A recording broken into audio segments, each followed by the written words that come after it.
Barabara mpenzi mtazamaji, imetimia saa 1 kamili saa za Afrika Mashariki leo ikiwa ni tarehe 6 mwezi Novemba mwaka 2023, na kukaribisha ndani ya Lookuptv Taarifa. Tunazo habari nyingi tu ambazo tumekuandalia kutoka kila pembe ya nchi, lakini kama kawaida yetu tuangazie vidokezo.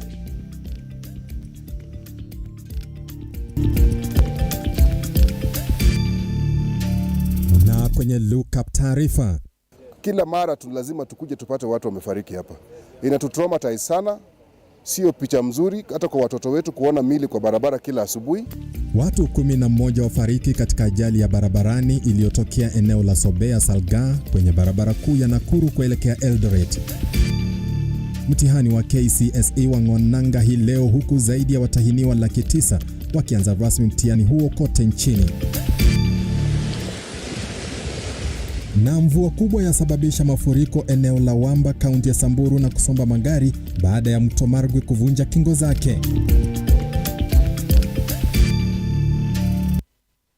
Karibu tuandamane hadi tamati. Kumbuka habari hizi zinakujia moja kwa moja kupitia runinga yako ya Lookup kwenye Signet, na kupitia kurasa zetu zote za kijamii utatupata @Lookuptv. Kurasa hizo zi wazi, tembelea utupe maoni yako kuhusiana na taarifa zetu, nasi hatutasita kusoma baadhi ya jumbe hizo mwishoni mwa taarifa zetu. Tunaanza na habari zetu kwa taarifa ya tansi, ambapo watu 11 wamefariki katika ajali mbaya ya barabara iliyotokea eneo la Salgaa kwenye barabara kuu ya Nakuru kuelekea Eldoret. Ajali hiyo ilihusisha matatu iliyokuwa ikielekea Nakuru iliyogongana ana kwa ana na trailer iliyokuwa ikielekea Eldoret. Watu 4 wanaendelea kupokea matibabu katika hospitali ya rufaa mjini Nakuru. Mwanahabari wetu Catherine Matunda na taarifa hii ya kuvunja moyo.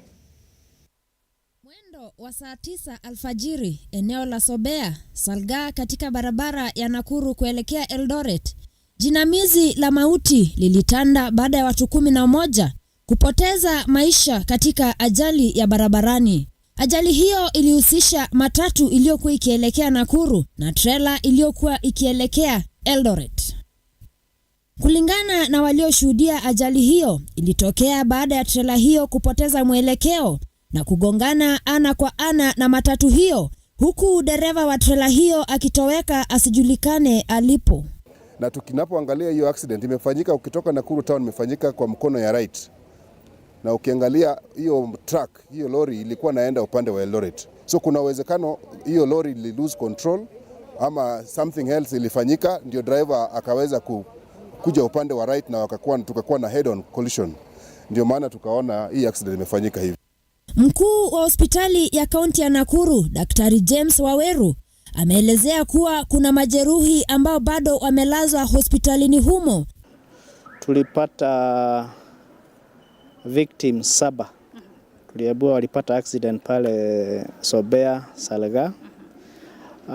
Out of the 7, watatu walikuja kama wamekufa. Kwa hawa kulikuwa mtoto mmoja wa 6 months na mama mmoja na mwanaume mmoja. Akizungumza katika eneo la ajali, kamanda wa polisi kaunti ya Nakuru, Samuel Adanyi, alidokeza kuwa watu 8 walipoteza maisha papo hapo, huku wengine wakiaga dunia walipokuwa wakikimbizwa hospitalini. Aidha, amewashauri madereva kuwa waangalifu barabarani, huku uchunguzi ukiendelea kuhusiana na ajali hiyo. Catherine Saina, Lookuptv, Nairobi. Wakiwa kwa familia zilizopoteza wapendo wao. Tukisonga mbele ni kwamba mtihani wa KCSE umeng'oa kote nchini hii leo, huku watahiniwa zaidi ya 900,000 wakishiriki mtihani huo. Wasimamizi wa mtihani huo wamehakikishia watahiniwa kila kitu kishwari kufanikisha zoezi hilo na kuwataka kujiepusha na majaribio ya wizi wa mitihani. Mevin Getembe na tathmini halisi ya zoezi hilo. Huku mtihani wa kitaifa wa KCSE uking'oa nanga rasmi hii leo katika kaunti zote nchini, watahiniwa 8,910 kwenye kaunti ya Turkana wamefanya mtihani huo wa kitaifa licha ya mvua kubwa kushuhudiwa sehemu hiyo. Kulingana na mkurugenzi wa elimu katika kaunti ya Turkana, Henry Lubanga, amesema kuwa haya yote yamefanikishwa kutokana na mikakati iliyowekwa na serikali ya kaunti hiyo kuhakikisha kuwa watahiniwa wote wanapata nafasi ya kufanya mtihani huo bila vikwazo. Turkana County incidentally has the highest number of containers. We have container serving one school, one center, and that makes it easier even for these new changes of having exams done in 2 sessions, because we have few schools being served by a container, and we expect them to get the examination for the second session in good time and also release the examination in good time. Na katika kaunti ya Kirinyaga watainiwa 13,689 wa kaunti hiyo wamefanya mtihani wao, huku naibu kamishna wa kaunti ya Kirinyaga Julius Kavita na mkurugenzi wa TSA eneo hilo Isabella Iregi wakiongoza ukaguzi wa mtihani katika container eneo la Kirugoya na kuhakikisha hatua dhabiti zimewekwa ili kuhakikisha zoezi hilo linaendelea vyema katika kaunti nzima. We witnessed the opening of the container. The center managers are very organized, the security is very organized, and my boss, the county commissioner who is in Kishugu, is ensuring the exams goes around very well. He has instructed us, the deputy county commissioner, to be very keen on that. That's why he's touring everywhere. Mtihani wa kitaifa wa KCSE kaunti ya West Pokot ambao ulikuwa na jumla ya wanafunzi 15,478 waliosajiliwa kufanya mtihani huo ulianza shwari hii leo. Naibu kamishna wa kaunti hiyo Wycliffe Munanda alishuhudia ufunguzi wa shehena zinazohifadhiwa mtihani, akisema kuwa zoezi hilo lilianza vizuri, huku akisema kuwa huenda kaunti hiyo ikaathirika pakubwa na hali ya anga wakati watainiwa wanapoendelea na mtihani huo. Tungetaka kusema kwamba kwa sasa tuna changamoto kubwa sana ya mvua, kwa sababu mvua ni nyingi sana na sehemu zetu nyingi haziwezi kufikika. Lakini tunaamini kwamba maofisa wetu watafanya bidii na jitihada kuhakikisha kwamba mitihani imefika mahali ambapo inatakiwa kufikia.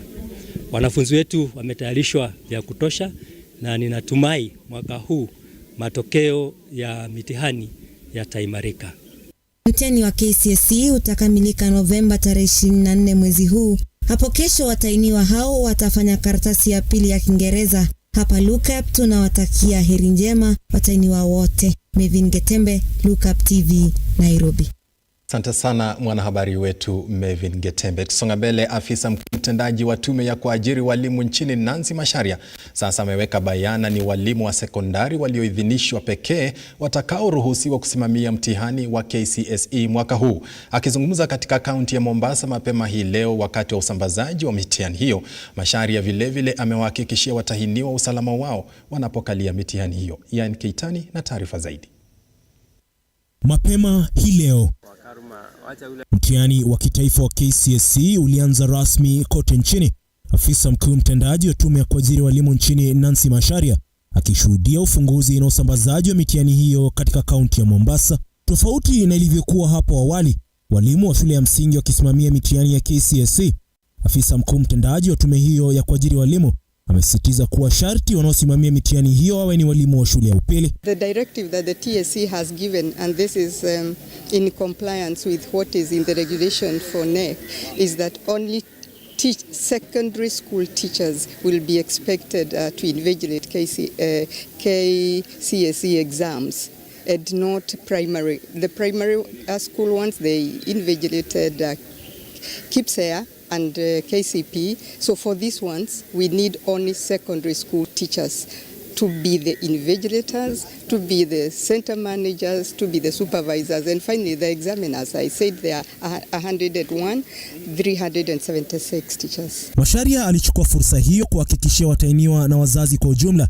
kwa walimu hao wanaosimamia mitihani hiyo walipigwa msasa vilivyo, akisisitiza kuwa mitihani hiyo itakumbwa na matatizo yoyote. No, we don't have any hiccups. Bwana DCC is here. You had him talk. Not so far. We have nothing, and we are hoping that this exercise will proceed as we have said. The teachers, we have vetted them. They are ready. The children are in schools, as you will go around and see, and therefore we expect that everything will be smooth running going forward. Mvua ya gharika ikiendelea kushuhudiwa katika sehemu tofauti nchini, Macharia amesisitiza kuwa serikali itafanya lile liwezalo kuhakikisha kuwa mitihani hiyo inafika kote nchini, huku akihakikisha watainiwa usalama wao wakati wa mitihani hiyo. Government is prepared, as we have said every year. We work as a multi-agency team, so even in those areas that are are not very, because of the rains and so on, the government is ready. We have copters ready to airlift these exams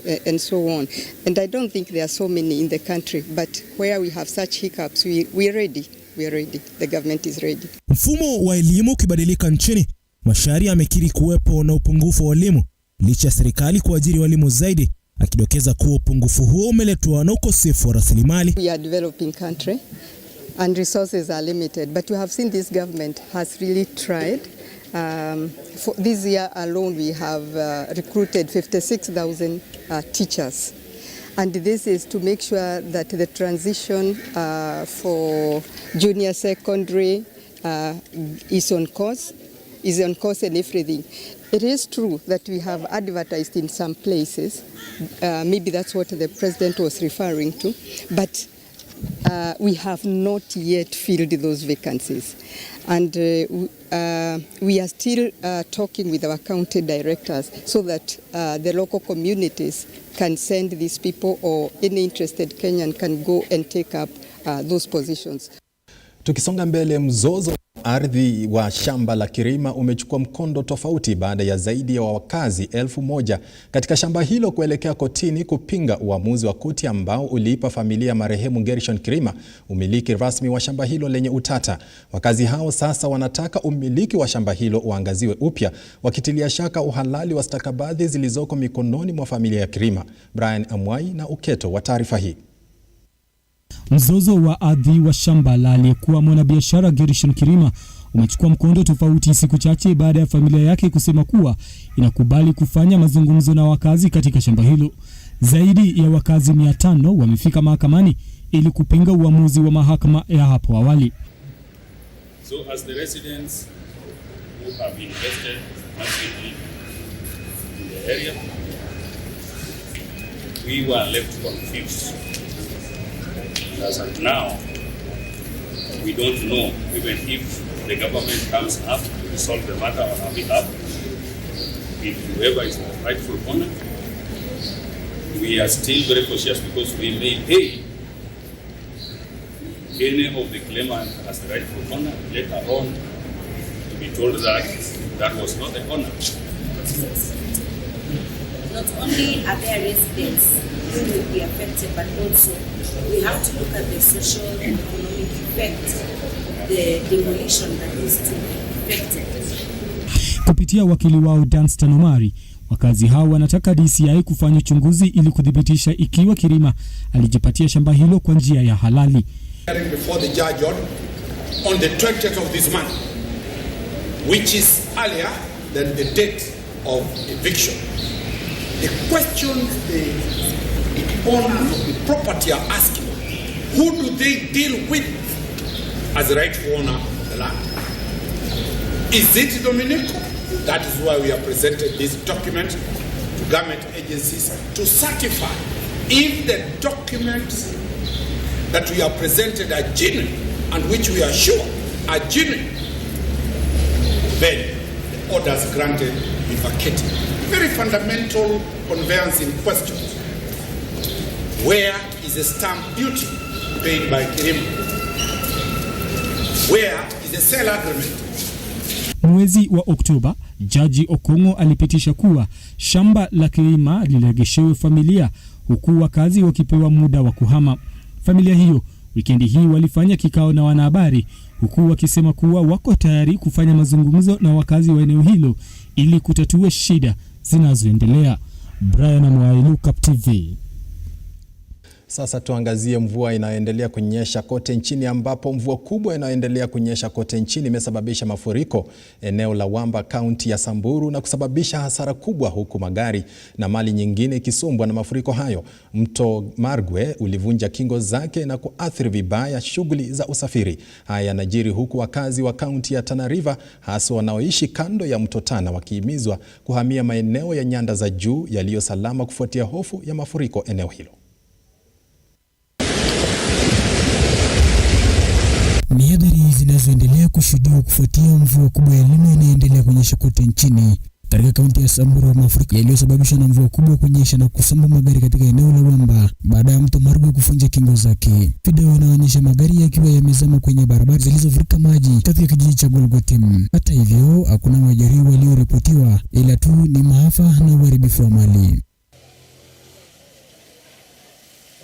Kwingineko, wakazi wa kaunti ya Taarifa haswa wanaoishi kando ya mto Tana wamehimizwa kuhamia maeneo yaliyo salama kufuatia hofu ya mafuriko ya eneo hilo. Hii ni baada ya maeneo kadhaa ya Tana kaskazini ukiwemo mji wa Hola kuzama kwenye maji, huku ikiwabidi watu kuyahama makazi yao. Wakizungumza baada ya kuzindua daraja la kuvuka mto Tana linalounganisha vijiji vitatu vya Golbanti, Kipao na Bura Kirashi, mbunge wa Garshan Hali Wario na mwenzake Galole Said Haribae walionya kuwa kutofuata ushauri wa wataalamu wa hali ya hewa kutasababisha hasara kubwa katika eneo hilo. Tana Delta kwa kawaida ni eneo linalokumbwa na mafuriko ambapo mto Tana umwaga maji yake unapoingia baharini na maelfu huhamishwa na mafuriko yanapotokea. Wario Taifio amesema kuwa tayari mbuzi 500 yamesombwa na maji katika kijiji cha Kipao kufuatia mafuriko ya mapema Jumamosi usiku. Na maji mengi sana ambayo yameteremka, flash floods kutoka juu, na saa hii tunavyosema town ya Hola iko flooded. Watu wamesombwa na maji kwa sababu ya mto wa Galole. Na haya ni mambo ambayo kwa tushazungumza na serikali, tutaona namna ambayo kwa tunaweza kusaidia, kwa sababu maji yakija yanaharibu barabara, yameharibu mji wa Hola, na ni kitu ambacho kwa kama viongozi msione kama tumenyamaza. Tutahakikisha tuzungumze na serikali ili kwa wakati huu ambao kwa ni mgumu tumeitisha relief food kwa wale ambao kwa wamehitajika, kwa sababu wameondoka katika makazi yao wameenda sehemu nyingine. Kwa sababu watabiri washatuambia. Na mambo ingine saa hii muangalie sana mambo weather forecast, kwa sababu hiyo ndio inatuguide sisi. Wakati huo serikali ya kitaifa imehakikisha watahiniwa mtihani ya kitaifa na Wakenya kwa jumla kuwa imeweka mikakati kabambe kukabili mafuriko yatakayosababishwa na athari za El Nino. Profesa Charles Ongondo, mkurugenzi mkuu wa KICD, amesema kuwa iwapo usafiri wa ardhini utasambaratishwa na utovu wa usalama na mafuriko ya mvua ya El Nino, basi hawatasita kutumia usafiri wa anga. Kenya National Examinations Council was warned in good time about areas that are likely to experience enhanced rains and floods. And we are ready with all sorts of arrangements to make sure we counter that. We have helicopters which will reach places that are flooded. We have arrangements to move children if schools get flooded in various areas. And this is already being done in some areas like Bandera and Baringo and Samburu. And so Regan Lemeguran, Runinga, Lookuptv. That's what you are receiving. Tunatumai mvua hiyo ya gharika haitachukua maisha ya Wakenya. Na kwako wewe mpenzi mtazamaji, popote pale ulipo, chukua tahadhari ili uweze kuepuka na athari za mvua hiyo. Kufikia hapo mpenzi mtazamaji, niruhusu nichukue mapumziko mafupi, nitarejea na habari zaidi.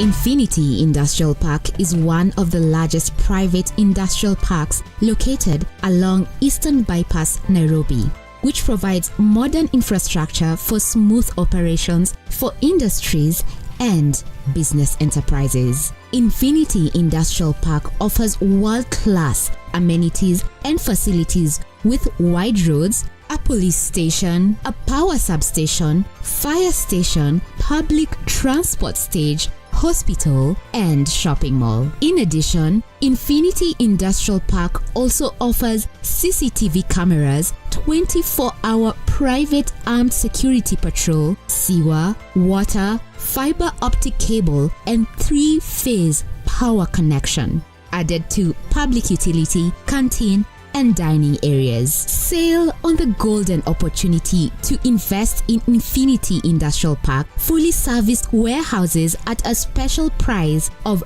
3,569 Kenyan shillings per square foot. For more inquiries, visit our website infinityindustrialpark.com.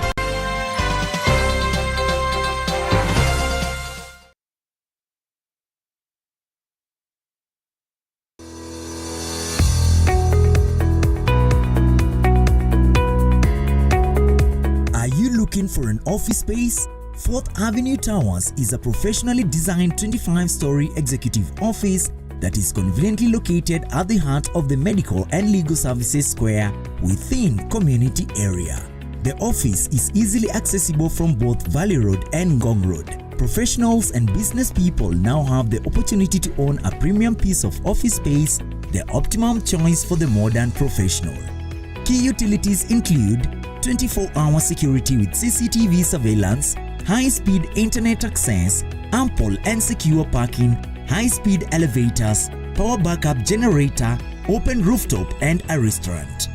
4th Avenue, an amazing product of Fusion Capital. Fusion Capital, rooted in the African growth story.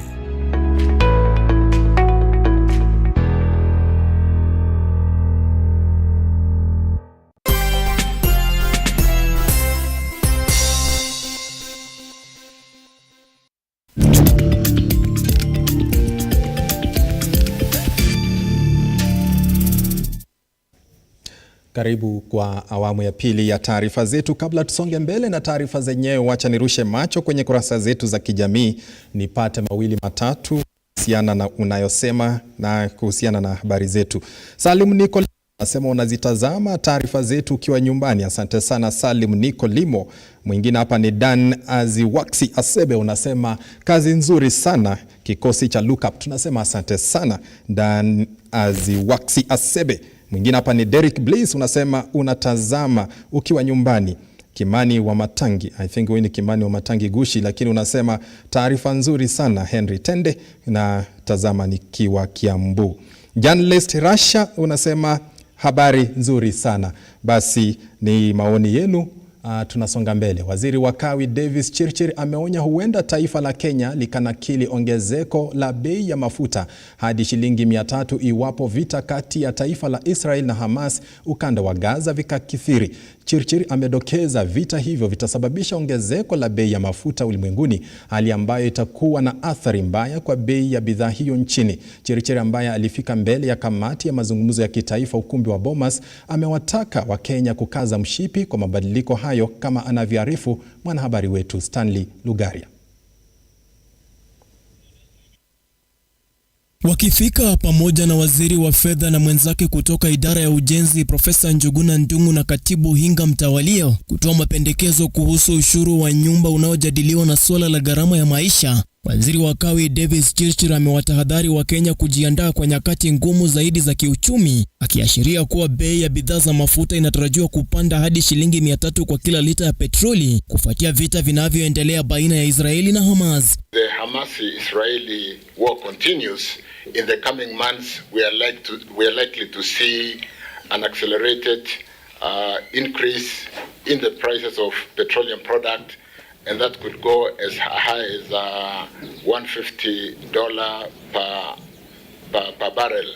That's talk to the pricing is likely to go to $150 per barrel in the coming months, and that, when you bring to the liter in the market, is likely to really continue accelerating the price to the liter at the pump, and it could go as high as $300. Waziri wa fedha Profesa Njuguna Ndung'u alielezea kamati kuwa nyakati ngumu za kiuchumi zinazoshuhudiwa ni kwa sababu ya uagizaji wa chakula na mafuta na sera mbovu zilizochukuliwa hapo awali, kama vile kutoa ruzuku kwa uagizaji wa chakula kilichotengenezwa tayari na sio kwa uzalishaji. Times of crisis like now, we are looking for anywhere to slash.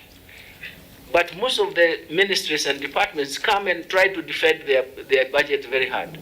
We don't want to have that kind of connotation that we have institutionalized corruption.